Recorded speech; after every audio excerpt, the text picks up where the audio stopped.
My name is Alita Maxwell. I'm a former Chief Human Resource Officer, executive coach, and leadership and communication expert. I've spent the last 5 years building out curriculum online for leadership and emotional intelligence awareness. I have been coaching executives and those in leadership positions.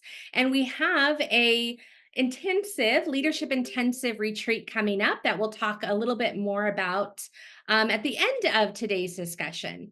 But today, really what I wanted to focus on is setting up a communication strategy with your team. What I've seen over and over and over in the past 5 years is that there's a ton of frustration around how we communicate when we don't have an upfront conversation together, whether that is with people that report to us, colleagues, or those that we report to make sure that our communication strategy aligns.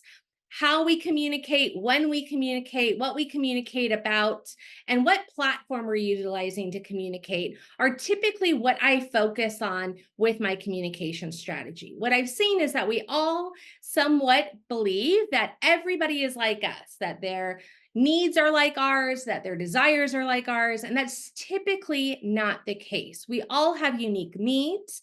We all have different desires and how we communicate. And if we hope and pray that things will work out well, we will be frustrated at the end of the day. If we can set aside some time to ask some questions, to explain to others what our needs are, I find that there's less frustration down the line, and there's just a lot more understanding of what each of our needs are. So, ideally, you would have this conversation upon onboarding. When you onboard somebody onto your team, you would have this conversation to kind of set the expectations as to how we're going to communicate. But you can also do that right now. If you've been working with a team for a while, you can let them know that you'd like to have a conversation about communication expectations to make sure that all needs are met. You can also have this conversation with your colleagues and definitely with the person that you report to, so that your needs are met and their needs are met. So there's no frustration. So the first thing that I like to get into when I'm having these conversations is, how do you like to receive feedback? I have found that not everybody is like me when it comes to feedback. I crave feedback. If it were up to me, I'd meet with my supervisor every day for 5 minutes to get feedback from them. I love feedback. Not everybody is like that. Some people have had, unfortunately, some negative experiences with feedback in their past, and they might not be super keen on getting feedback. Sometimes I've reported to people that have just been like, you'll figure it out. I don't need to give you that much feedback. I crave it. And so one of the first things I love to ask, specifically somebody reporting to me, but again, even a colleague or a supervisor, how do you like to receive feedback? What are your takes on feedback? Are you somebody that craves feedback a lot? Or do you not really like feedback? Once I hear their specific side of how they enjoy or do not enjoy feedback, then I can let them know how my views of feedback are, that I love getting feedback a ton, that I also love giving feedback. I think it's really important to have a culture of constant feedback. If I withhold my feedback and then spring it on you at the end of your, let's say, 6-month review, I feel like I would be doing you a disservice. And so one of the things I always talk about is the fact that I give a ton of feedback. And I want people to understand that that's not because I think they're doing a bad job, but that's just how I manage. I also want them to feel comfortable letting me know if it's too much or not enough.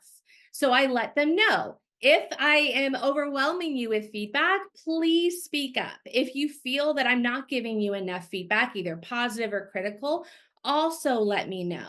When I have this exchange, again, people understand that I'm meeting my needs and it's not just necessarily about them.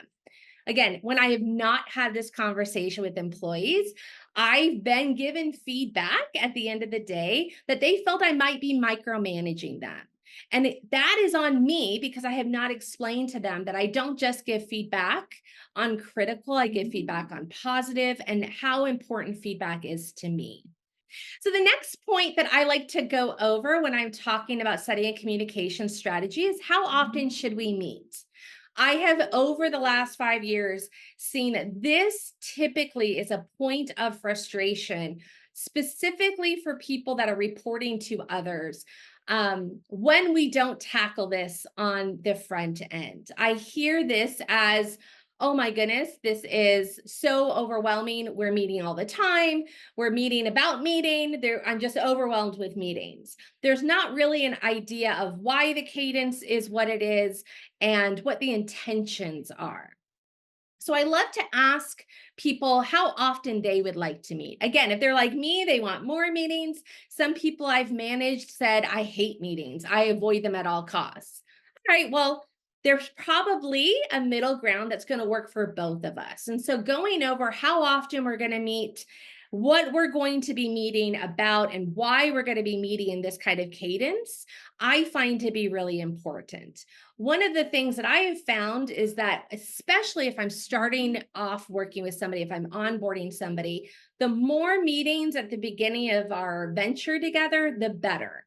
It's easier to start lessening the meetings over time once we've gotten used to each other, once we've gotten to know how the other person works, and once we've gotten to understand how the person thinks. So if I came to you and I said, we've been meeting every other week, I'd like to start meeting every other week, you might take that as criticism. You might start thinking, oh, I wonder what's going wrong that she thinks we need to meet more. It is much easier to come to you and say, hey, I think we don't need to meet as often. I think that we're working out really well. I think that we understand each other really well. I think we can lessen our meeting cadence. So starting off with more meetings and then lessening over time, I have found is the easiest and best approach. But understanding why we're meeting as often as we're meeting and what the goals of each meeting are is super helpful.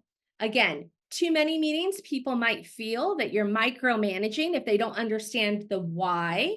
Too few meetings, people might feel that they're not being supported adequately. So talking this through, understanding needs, and deciding or agreeing on a cadence up front, I find super helpful. First of all, great point, Noelle. Noelle just brought up a point about scheduling conflicts that happen more often than not. And that's such a great point to bring up. Thank you for bringing that up.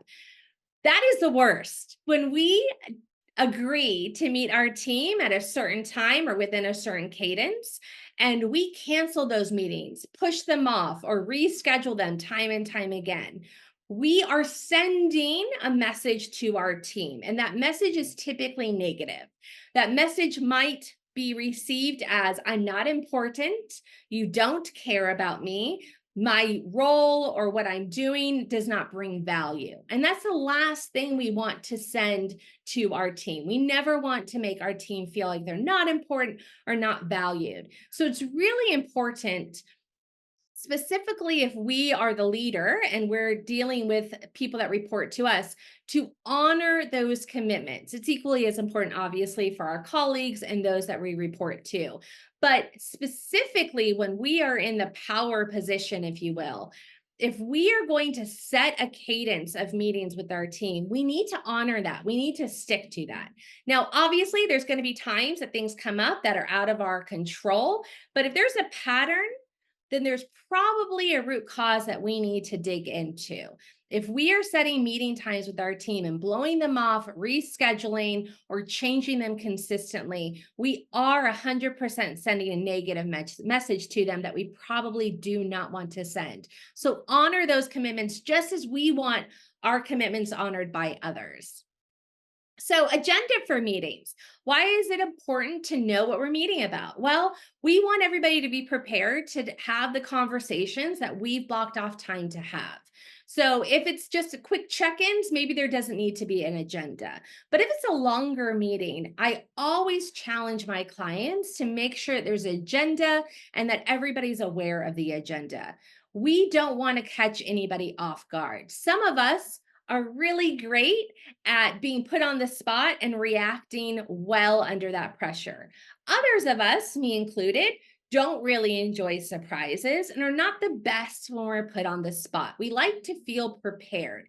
We like to come to meetings knowing what we're talking about and feeling like we could do our due diligence prior to the meeting to make it a fruitful meeting. So, making sure there's an agenda, making sure that everybody knows what we're talking about and they can be prepared is really, really helpful. If you're not going to have a changing agenda, you might have a set agenda. I used to do this with my team. We used to have a set agenda where we knew what we were going to be talking about each week. We were going to be talking about this set of issues. And then we'd have more of a general open close the meeting where anything else that's come up, anything else that you would like thoughts on or brainstorm on, we could do that at the end of our meeting. So whether it's a changing agenda or a fixed agenda, making sure everybody knows what we're going to cover, that everybody is able to prepare adequately and come prepared to the meeting is really, really. So how will we communicate outside of our meetings? This is a point that I see is often skipped that leads to so much frustration, right? When do we use Slack? When do we use text? When do we use email? That is something that I find if we can clear that up at the beginning of our working relationship, our relationship will have less frustration. There's so many different ways that we communicate now, so many different modes of communication.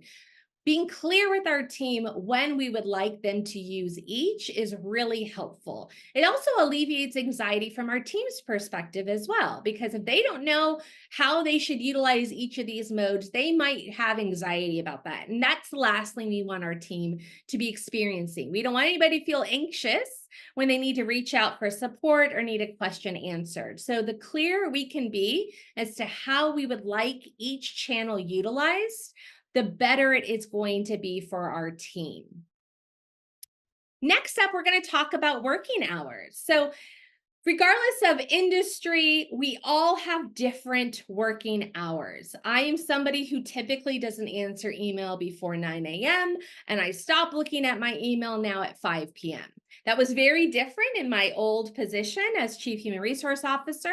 But even then, I still had some boundaries on when I was going to look at email. And so that's something that I also highly recommend discussing with your team. If you also have boundaries as to when you look at emails or Slack or WhatsApp or all the different modes out there, explaining that to them is helpful. That way they know when to expect an answer from you. And if it's an emergency, how to get a hold of you in the appropriate channel. When we're clear about how we utilize our modes of communication and when we do, it again alleviates an anxiety and sets the expectation for our team. Your team, again, your colleagues, your supervisor might have very different expectations. So I just find that when we can talk about it ahead of time, we can get clarity as to when we should expect to receive emails or responses to things. It alleviates a lot of frustration and anxiety. The last one that I always suggest people go over is what are your pet peeves? Again, we're all unique humans. We all have different pet peeves. If we can get clear with our team as to what their pet peeves are, so we can know to avoid those, and what our pet peeves are so they can hopefully avoid those, I find that we will skip over a lot of frustration at the end of the day. I'm somebody that really, really hates when I have given somebody information that they have requested and they wait till the 11th hour to ask me questions or to give me feedback on that.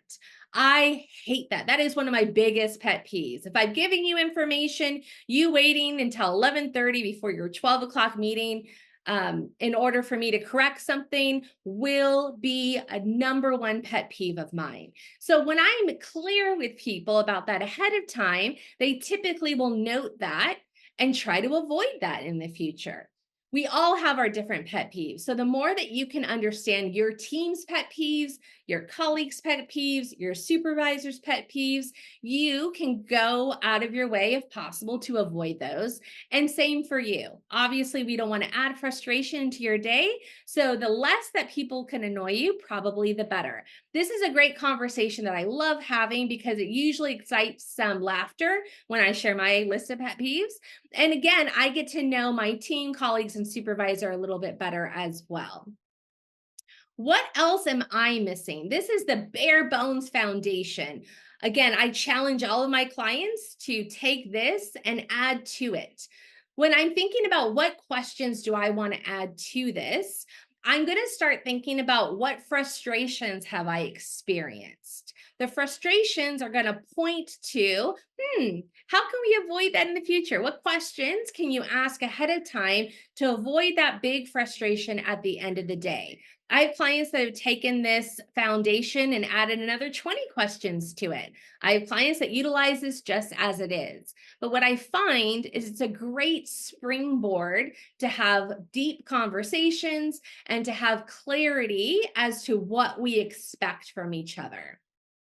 This I have found again to be super helpful in avoiding frustration. And that is the name of the game, right? We don't want to be frustrated when communicating with people on our team, and we don't want others to feel frustrated when communicating with us. So the main point is talk it through ahead of time. The more that we can lay out, the more that we can understand and explain to others, the less our team will feel micromanaged, not supported, or overwhelmed, because we want to avoid all three of those cases. Really quick before I let you all go, just wanted to share with you that we have a leadership intensive coming up. February 10th and 11th, we're holding a 2-day leadership intensive for leaders at all levels. Really, we are focusing on those that are in the general manager, if you're in the hospitality or retail space, and director and above. We're going to be focusing on how to be a great leader, emotional intelligence in leadership, mastering our nonverbal communication skills. We're going to go into time management, creating a culture of constant feedback, and effective communication skills. This is not just going to be me lecturing. We're going to have a ton of interaction. We're going to break into small groups. We're going to have live action role play. We're going to be able to equip our leaders so that as soon as they come back from this intensive, they can automatically put the tools that they have been equipped with to work.